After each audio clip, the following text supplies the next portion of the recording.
আজকে কুকির পাশে আমি বসবো, কে বসবে পরে দেখা যাবে, আগে তুই হাতটা সরা। আরে বাপরে, এত বড় বাড়ি! এ তো আমার বাড়ির চেয়েও বড়। নামছো না, আজকে কি রান্না হবে? রান্না তো তুই করবি, আমি তো খেতে যাচ্ছি। দেখি ফ্রিজে কি আছে খাবার দাবার।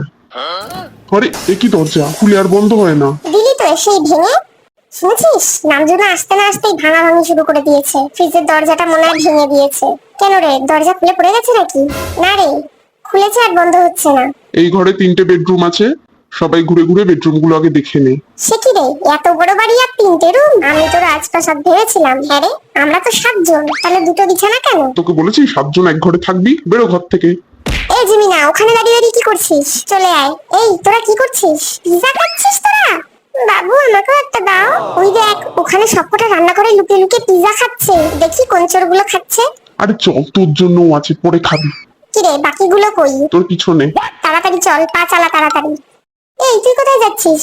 আরে বাপরে, এখানে একটা রুম আছে বলিসনি তো। তুই বেরোবি? বাবা, এ তো বিশাল বড় জায়গা। কেউ আমাকে নিচে শুতে দিলে আমি নিচেই শুয়ে পড়বো। এইখানটায়। আরে 3খানা বিছানা। এখানে তাহলে সবার আগে আমি আসবো। পাশে আর একটা আছে, ওটাও দেখে আসি। বাহ, এই রুমটা বেশ ভালো। এখানে আমি আর নামজুন থাকবো। হ্যাঁ চিরু বেবি, আমি আর তুমি থাকবো এখানে।